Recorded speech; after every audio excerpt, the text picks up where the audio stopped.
It's The World This Week. The World This Week in partnership with The Daily Beast. Joining us from New York City, Noor Ibrahim, Daily Beast, Deputy World Editor. How are you?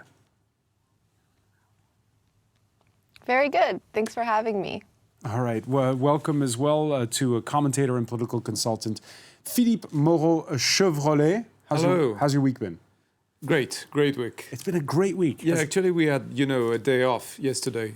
Oh, that's right. Yeah, in France you have a lot of day offs. Okay, and yeah, some people take the Friday off too. But not Dominika Kozic, Brussels correspondent for TVP, the Polish public broadcaster. Thanks for making the trip south of the border. Yes, and we had yesterday our National Day, so we are still with the memories of this beautiful day. We'll talk a little bit about it in a moment. From Brussels, Dave Clark, news editor at the French news agency AFP. How are you, sir? I'm a little bit tired this week. I've been traveling. I've just got back to Brussels after 6 weeks abroad. Okay, no Glasgow, though. No, I was in Kabul. Okay. Well, that's, I can understand you being tired after that. Dave Clark, thank you so much for joining us. The World This Week, by the way, where you can subscribe on Spotify, Apple Music, and other fine podcasting services. Catchphrase of the week, hybrid warfare. It was used by NATO, by Poland, by the EU, migrants by the hundreds marching to Belarus's border with Poland on Monday.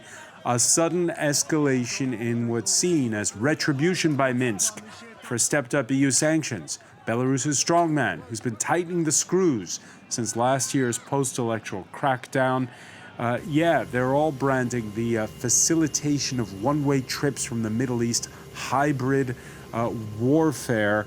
Philippe Moreau-Chevrolet, your thoughts on the use of that term? We have been lots of new terms in politics today. We had illiberal democracy. I wonder what that is. And now we have this one. And that's the new regimes in the eastern part of Europe that are building new strategies more aggressive than before. And we see a new vocabulary and new political phases. It's more than just vocabulary, because after all, there's human lives here at stake with what... Yes, sure, but we use the migrants to solve political problems. We have been doing that for decades, so it's only a step up, but it's not a great change. Not a great change. All right, a cynical take, if you will, on what we've seen, these shocking pictures that have been coming in this week. On Thursday, Belarus's president going so far as to hint he could cut gas supplies to Europe. We probably doubled gas pumping through Belarus. The Yamal-Europe pipeline is full. Beltransgas pipelines are all full. We are heating Europe, and they're still threatening us that they will close the border. And what if we cut off their natural gas supplies? Now, Moscow has since played down that threat. They say there's going to be gas deliveries. Each day, though, delivers a new surprise. Belarus this Friday distributing footage of joint drills with Russian paratroopers. It claims that those drills are happening near the Polish border. We can't confirm it independently, Dominika Kozic. But how far could this escalate? I'm afraid that Russia and Belarus, because both these countries are making provocations together, they will try to provoke Poland and NATO. They will maybe not want a regular war, but they will maybe just to destabilize situation in the eastern flank of NATO. I think that it is more against NATO than EU.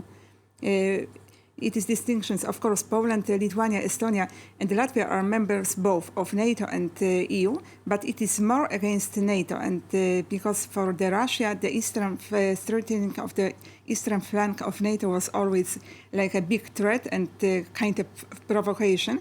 And now, can you imagine a situation that the Russian and Belarusian soldiers, they are approaching to Polish soldiers to the distance of 3 or 4 meters, and they are pretending that they will shoot. They want Polish soldiers provoked, especially young, not experienced, to shoot at first, and then they will say that it was Poland who started the fire. It is their goal, and it is very dangerous because once the fire started, it's very difficult to stop this. Is it in Russia's interest, though, if they're trying desperately to get the EU to say yes to opening the Nord Stream 2 gas pipeline? to have this escalation? I think that they don't believe that the EU will be able to do something strong against Russia. It is just going step by step and checking how far they can go without any consequences. So if it draws in NATO, as Dominika says, Noor Ibrahim, then that means it also draws in the United States. Is there the sense that this could escalate further? Of course, it's escalating every single day. And, I think that an important part of the conversation here is, obviously what Belarus is doing in terms of, weaponizing migrants in this way is a terrible, terrible thing. But I don't know if the right response from Poland in terms of sending back migrants who have already crossed to the other side of the border. And that's because we know what this dictatorship is like. We know who Lukashenko is. And someone at some point has to step up, because who are the people that are going to be falling through the cracks here? It's these migrants who are dying of hypothermia every day, and just other terrible, terrible things. And I just don't see the party here that's going to step up be from the Belarusian side. So I think we need to be engaged in addressing how each country is responding to this. How each country is responding to it, and right now we're seeing incredible amounts of EU solidarity behind Poland. And just, if you flash back 3 weeks, the last EU summit, the Commission President Ursula von der Leyen at the time said there was no way Brussels would finance border fencing. Poland, a country that refuses common border policy, defies rule of law, she says. On Wednesday, here was the European Council President, Charles Michel, in Warsaw to show solidarity with Poland. And yes, border-boosting finance is back on the cards. About the physical infrastructure in order to protect the borders. Based on an opinion of the legal service of the Council, it's legally possible, based on the current legal framework at the European level, to finance infrastructure. Dave Clark, your reaction? Well, it's good that the European Union is standing up now. They've only got themselves to blame if this is the crisis they found themselves in. We know who Lukashenko is, we know who Vladimir Putin is, and yet somehow we've just deepened our reliance on natural gas coming from Russia, some of it via Belarus, and we failed for a decade now to develop some kind of common border policy that could absorb what is only 2,000 Iraqi Kurds or so in the forests of eastern Poland. They could all be absorbed tomorrow fairly simply, but the European Union has for years just shot itself in the foot on border policy, and our enemies, and let's be clear about this, Putin and Lukashenko are opponents of the European Union, of NATO, of the transatlantic alliance, and of solidarity in the rest of Europe. Our enemies have spotted our weak points, which we've only deepened over the years. Our inability to deal with migrants and to set up a humane and shared system of dealing with them, and our increasing reliance on natural gas supplies from Russia, which are clearly going to be used as a political tool against us. Dominika Kozic, is Poland partly to blame as well, since Poland refused that common border policy as way back as 2015. If there was a way to share the burden today, we wouldn't have this crisis. It's not so black and white, I'm afraid. And a part of this humanitarian crisis, we have more political crisis. And it is not a question only of borders, but it is also a question of competences and the force of the powers. And Belarus will use and Russia will use all possible chances to destabilize this situation. And I'm not sure if it would be one common border policy for all EU, we could avoid this situation. I'm not so sure, because for Russia it will be always impossible to forget that Poland, Lithuania, Estonia, Latvia, but also Hungary, it was part of the Soviet Empire.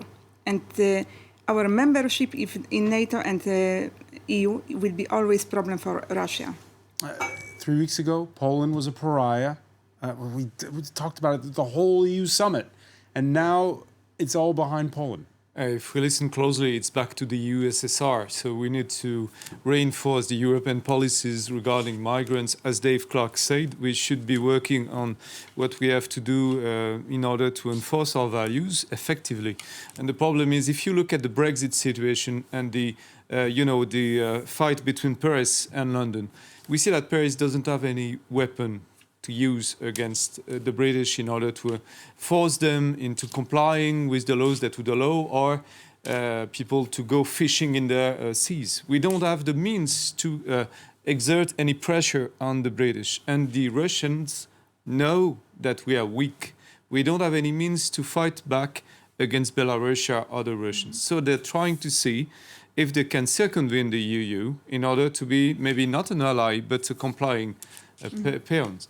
And that's something that we should fight against. Yes, if I may interrupt, it was very smart comment of Minister of Foreign Affairs of Lithuania, Gabrielius Landsbergis, who told that Russia and Belarus, they work together. They want to provoke EU, and they want to show that EU is either not humanitarian because it's pushing back migrants, either is weak. There are two goals for the Russia as well. We are not faithful to our values. We can't enforce them, and we are weak. And so, if we don't have any values, and if we don't know how to fight back, what are we? That's the question. Dave Clark, sitting in Brussels, does the EU seem that weak? In this case, yes. I mean, Belarus is what? It's a tractor factory and some wheat fields. Its economy is tiny compared to the European Union's. Russia's economy is pretty small compared to the European Union, and yet all they need to do is bring some desperate Iraqi Kurds to the woods outside Poland, and we're all of a fluster. We don't know what to do. The British have sent 10 Royal Engineers to help the Poles on the border. The Russians have dropped 250 paratroopers maybe in the woods nearby. These are small numbers, and they're small numbers of migrants, and the complete political paralysis when it comes to dealing with the issue of migration. There will be more. There will be more migration. There will be migration because of climate change, even if Putin and Lukashenko don't stir up any problems. And we don't have an answer to that. Don't have an answer to it. And of course, just one final point on this, Noor Ibrahim. This recurring theme, as it will, it's true in Europe, it's also true in America. Sorry, Francois, I'm having a little trouble hearing you. Can I was you saying repeat that? the recurring theme of the fact that the migrant crisis isn't going to go away, particularly as the planet heats up.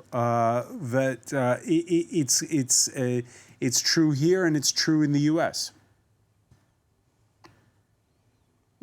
Absolutely, and I think we need to work on dismantling this just wave of terror that happens each time there's a migrant crisis somewhere, from Afghanistan to whatever's happening on Poland's border to, again, the climate change issue, which we haven't even, seen the worst of yet. So I think that it has a lot to do with, how politicians and leaders talk about it, how the media talks about it, and just remember that these are just people at the end of the day. All right, so let's talk about it, the climate issue. And by the way, it can be a tad dry when you have the close of a UN summit on the matter, when we're talking about climate financing and carbon trading. But before you reach for the remote, here's the foreign minister of the Pacific island nation of Tuvalu to keep it real. In Tuvalu, we are living the realities of climate change, sea level rise, as you stand watching me today at COP26. All right, I could see Philippe Moreau-Chevrolet nodding approvingly at the visuals of him standing in a suit in the water. Noor Ibrahim, we're talking. You just said about the media and how it broaches these topics. How much discussion has there been of COP26 where you are? There's been some discussion. It's definitely not as as much as we're seeing probably in Europe and other places. But I think the bigger discussion here is just how irritated a lot of people get by it. They get irritated by the jargon. They get annoyed by a lot of just, you know, you have scientists that have been screaming from rooftops for so long. And the results that we're seeing so far in terms of the draft agreement that's been released, which of course isn't the end result, it just looks like a lot of things are being deferred to next year, the next conference, which again is very, very maddening for a lot of people because we just don't have time. And this just isn't a situation where we can just say, you know, we'll see you next year. There's always next year, because there isn't. Yeah, there isn't a next year, and what's needed to make climate targets binding is a concrete deal. For that, you need leadership. The host of the summit returned to Glasgow on Wednesday, but Boris Johnson didn't stay long before returning to London, much to the regret of the former Irish president.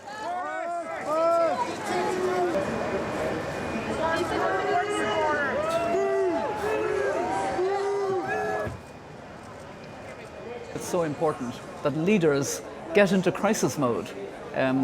Some of them are not in crisis mode yet, including, I'm afraid, the Prime Minister who is president of this COP. I don't think he understands the crisis mode that we need.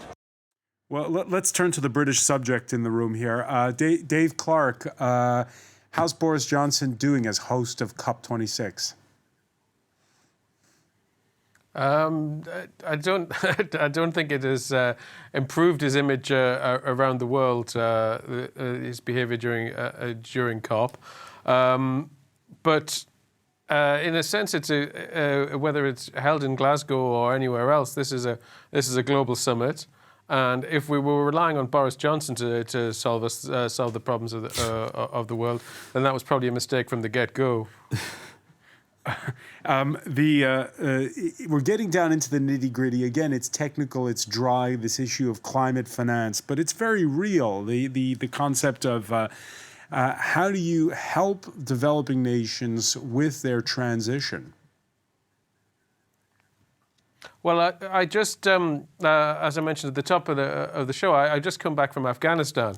Now, I travelled out there shortly after the collapse of the former US-backed government, and I sort of assumed that when I'd going there, I would be going there to cover the failure of international security policy. But what I was confronted by there was actually a much greater failure, our failure to tackle climate change over the years. Afghanistan is coming out of 20 years of war, but it's also facing now its worst drought in 27 years. Half of the population are facing acute food insecurity. More than 20 million people will be hungry this winter. And when we talk about waves of refugees, as we did on the previous topic, the next wave of refugees to reach Europe will not be fleeing the failures of our security policy. They will not be fleeing wars. They'll be fleeing climate change and mass starvation in large parts of the world. It's very, very real for some of these people. And it's not the new Taliban government of Afghanistan that's going to be able to cope with what they're facing there. All right, the need for a global solution fast. We'll talk about it with the rest of our panel when we come back. You're watching The World This Week.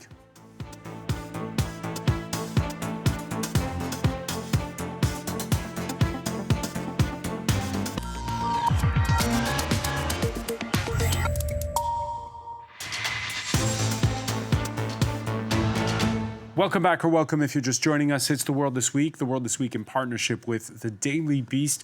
Noor Ibrahim, Daily Beast Deputy World Editor, is with us from New York City. Philippe Moreau-Chevrolet, commentator and political consultant, is with us. Dominika Kozic, usually in Brussels. Nice to see you in the flesh. Who is the Brussels correspondent for Polish television broadcaster TVP, and from Brussels, Dave Clark, news editor at the French news agency AFP. We were talking about COP and climate change. The message from the United Nations Secretary General was a blunt one on Thursday. The announcements here in Glasgow are encouraging, but they are far from enough. promises ring hollow when the fossil fuels industry still receives trillions in subsidies as measured by the IMF. Of course, fossil fuels, that includes not just hydrocarbons, but also coal. We saw there have been demonstrations last weekend in Warsaw, and there was resentment expressed during those Independence Day marches at the EU, saying that the current crisis is because of too fast to switch to renewables, say some people. There's a bit of a cultural divide within Poland over this issue. Over the climate change? Yeah. There is a little bit, but Poland is, as told our Prime Minister Mateusz Morawiecki, in the other situation, also other former socialist countries like than France or UK, because by many years we had no chances to use this modern technology. So Polish energy was fully, absolutely depending on the coal, and it was not our fault because it was the fault of the communism. And now this time for the transition was in the Polish case much shorter than in the case of France and other countries from Western Europe. So now we have there is a big gap, and we have to make 2 or 3 times more effort to fill this gap and to fight with the climate change. And so Poland, it is kind of the dilemma what to do. Either we should save our economy, either should we fight with the climate change. What is doing Polish government? It is trying to mix this, to do both.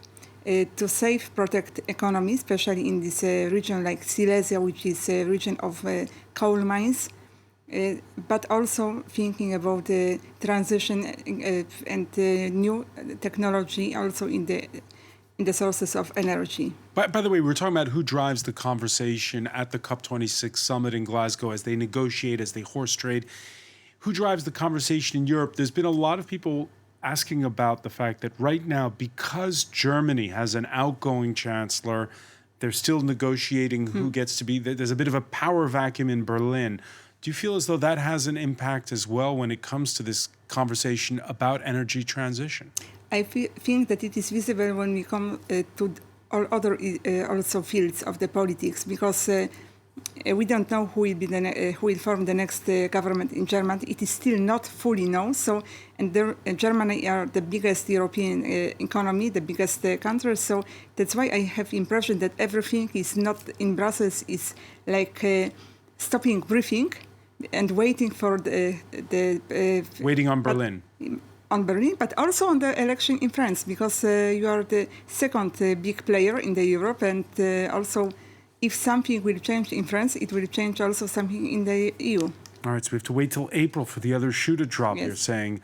By the way, in his primetime speech on Tuesday, France's president unveiled his solution for going fast with energy transition.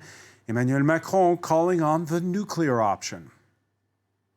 In order to guarantee France's energy independence, to ensure our country's electricity supply, and to achieve our objectives, in particular carbon neutrality, in 2050, we will, for the first time in decades, relaunch the construction of nuclear reactors in our country and continue to develop renewable energies.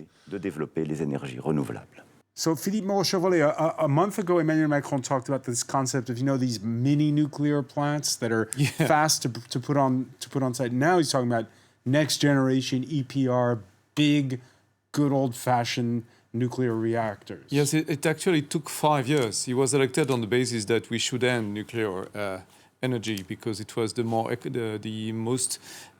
better attitude, ecologically speaking, environmentally speaking. And now at the end of the mandate, he renews his faith in the nuclear energy. Calling it mini nuclear plant is comforting maybe, but it's still nuclear. And the fact is Fukushima is a long time ago, so is Chernobyl. So we have, short memory regarding that. And this is a huge asset for us as an economy. We sell these things abroad. We sold the nuclear energy to Iran. We sold it to many, many countries around the globe. It's like both good for the environment, supposedly, and good for our economy. So we have solved the Polish problem. Yes, and Poland also already is negotiating with France, and we want also to invest in nuclear energy. So it is one of the solutions for Poland. The accident. But the problem is, sorry to interrupt, Yeah. but the problem is again with Germany. I will go back to Germany because, as you remember, Greens, German Greens, they say that no for nuclear plants. Yeah, after Fukushima, Germany Yes. shutting down its nuclear program gradually. Noor Ibrahim, how long a memory do Americans have? Well, they have 3 Mile Island, but that was decades ago. An accident that happened at a nuclear power plant in Pennsylvania. What are the thoughts on nuclear power? Again, because there's this rush to decarbonize right now. Right. I mean, desperate times call for desperate measures. I think right now it could still be a little bit of a prickly issue to bring up to people, but who knows, 10 years from now, 20 years from now, the priorities will shift, and we'll see that happen in real time where we're like, forget about what's scaring me. We need to fix this, and whatever it takes, we'll do. So I don't think we're at that point yet, but by the way things are going, we're headed there, it seems like. So what you're saying is we're heading towards a return of nuclear in force? I think if the situation demands for it, which it looks like it will be more normalized and people will have to accept it because, we just haven't taken the proper measures fast enough to avoid that option as far as climate change is concerned. All right, moving on. For the first time in 40 years, China's Communist Party has passed what it calls an historic resolution. That's a motion that paves the way for next year's party Congress to make Xi Jinping the longest-serving leader in decades. The Politburo putting him on par with Mao and Deng Xiaoping by enshrining Xi leadership as, quote, the key to China's great rejuvenation. To establish Xi Jinping's core position in the party Central Committee and in the party as a whole is a call of the time, a choice of the history and the aspiration of the people. By firmly supporting and upholding General Secretary Xi's core position, the whole party will have an anchor, the entire Chinese people will have a backbone, and the giant vessel of China's rejuvenation will have a steady hand on the helm. No matter what choppy waves we might encounter, we will always be able to stay calm and composed. Dave Clark, your thoughts on a cult of personality and a perhaps president for life? Oh, well, I would certainly imagine he'll get a third term when the next party meeting happens towards the end of next year. It seems to be the current fashion for people to strong men to stay in power for as long as they like, and this anchors him as like at the heart of Xi Jinping thought. His ideas are now what's defining this Communist Party policy. It all sounds a little bit odd to our ears, but this is how China sees stability going forward. Obviously, the point of this plenum this week was to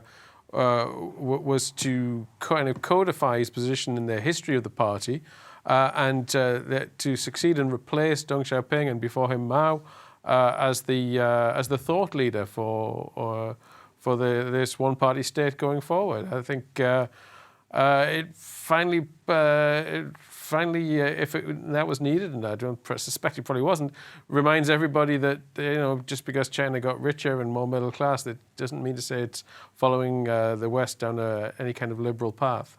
Not following it down a liberal path, but we're returning to a world where there are two big superpowers, Dave, and we saw it with that sidebar announcement at Glasgow at COP of a joint resolution between the U.S. and China on climate change. I know there's going to be a summit between Joe Biden and Xi Jinping next Monday, virtual one. Is there the sense that, we're in this kind of a world with two superpowers? Well, yes, but there is one superpower, China, which is anchoring its rejuvenation, as they describe it, despite the fact that obviously most of the senior cadres are getting pretty old now.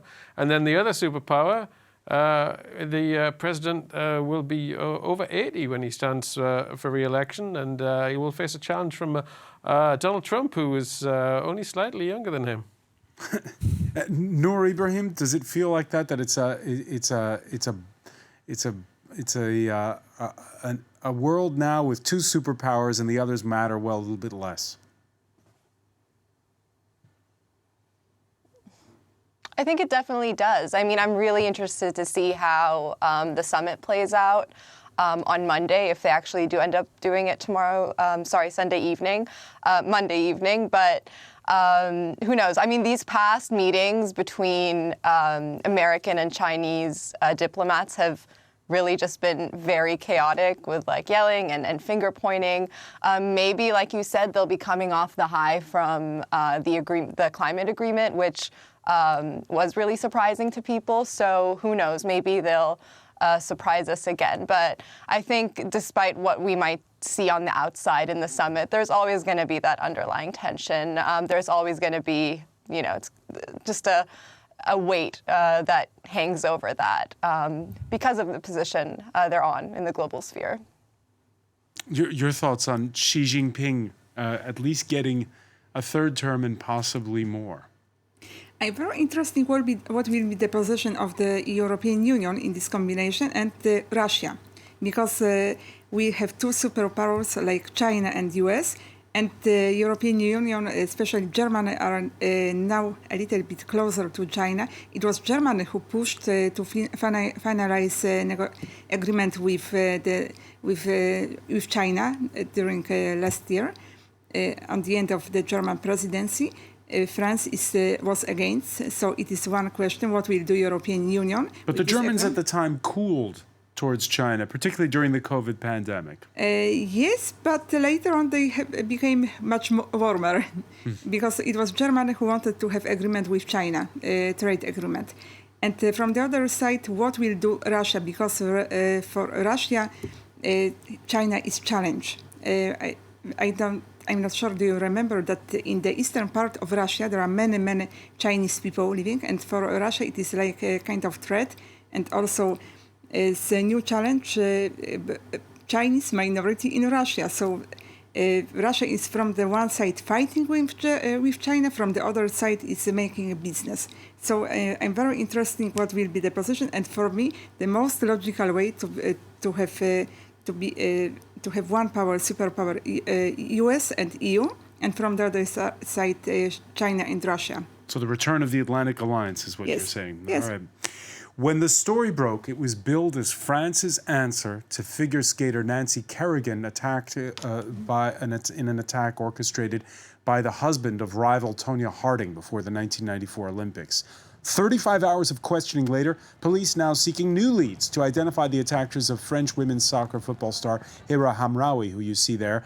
This after her PSG teammate Aminata Diallo was released. Diallo was driving Hamraoui back from a team dinner. Their car was forced to stop by hooded attackers. Diallo kept at bay while Hamraoui was assaulted. And when Hamraoui was unable to suit up for the Champions League, well, Philippe Monchorollet, guess who filled her spot? Yes, on the field? Diallo. It was Diallo. Diallo staunchly denies that she had any part in this attack. Your thoughts on this story? I wasn't in the car. What I can say is that it's been we have seen that before, as you mentioned, with the Harding affair, and it could very well be that it was planned, and that we have many top footballers that have been employed in shady businesses over the years, and we have seen blackmails, we have seen lots of things, and it seems that the more money this sector attracts, the more people are compelled to increase their gains through football. It goes into the mafia, into practices that are not fair play anymore, and that are blandly dishonest. I mean, and it could very well lead to violence. We've seen too much money in the football business. Yeah, we had a blackmail sex tape scandal, Noor Ibrahim, in French football. Now this, it caught the Daily Beast's eye. Did it catch it because of that or because of the fact that these are two female players? I think the fact that they're two female players plays a role, definitely. I think people just eat this up. I mean, it's insane what competition does to people. So I am aware of that, though, this trial by media situation. And the truth is we don't know exactly what happened with these two athletes. But the fact is now people who would never be paying attention to those games, didn't know these athletes' names, are definitely going to be following what's happening. So I think this is something that's going to be, associated with these two players for a long time because it just grabs people's attention and they, like I said, they eat it up. Dave Clark, it's a terrible story for the two players involved. But listening to Noor Ibrahim, it sounds as though it's just going to draw more attention to football. Well, obviously, I don't want to say too much about what happened in the car. I wasn't there either, and I understand that the suspects have not been charged, and so. Let's move on from them until we get a clearer idea of what's happened there. I'd say that if there's a problem with corruption in world football, it's probably from the top rather than from someone rather than from the women players. I think the corruption in world football is more symbolised more by the trial of the FIFA officials and the UEFA officials in Switzerland than it is by whatever happened in a lay-by outside of Paris last week. And then on the fact that these are female players, well, look, the women's game is gaining traction. The women's game is still the poor cousin of the men's game, but it's rapidly getting. There was 16,000 people saw Diallo play. So there's going to be money kicking around the women's game as well. And where there's money, there's going to be corruption. So if, whereas we'll celebrate our women's stars more than we used to, we'll have to also accept the fact that once the women's game is a big money spectacle, then the corruption will surely follow. Women who do have a violent streak is a topic that's fascinating this week with Ridley Scott's latest blockbuster, House of Gucci, which chronicles the 1995 hit on Maurizio Gucci, scion of the fashion dynasty's fortune. His wife Patrizia, played by Lady Gaga in the movie, would get eventually a 26-year sentence. She believed that she was capable of infiltrating an Italian patriarchal system, and she did. And when she was disposed of, they were all focused on the money and not on the true disaster, which was her. Now, I wasn't in the car, and I haven't seen the movie Dominika Kozic yet.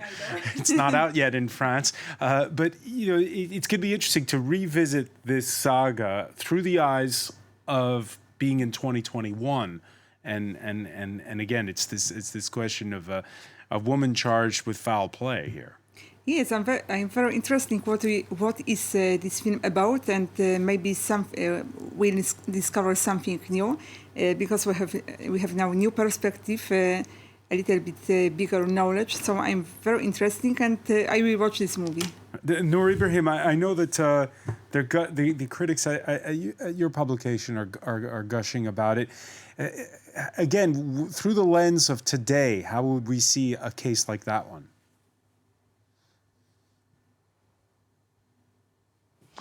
I think it would be a lot of talk, a lot of scandal. I haven't seen the movie myself either, but I'm looking forward to it. And like you said, these kinds of, female characters that are engaged in things like this, it draws a lot of eyes. So I think this is something that people aren't going to get bored of anytime soon. And those stories will keep getting picked up, at least here in the U.S. And here in Europe as well. I want to thank you so much, Noor Ibrahim, for joining us from New York. Dave Clark in Brussels. Philippe Moreau-Chevrolet. Dominika Kozic, thank you for being with us here in The World This Week.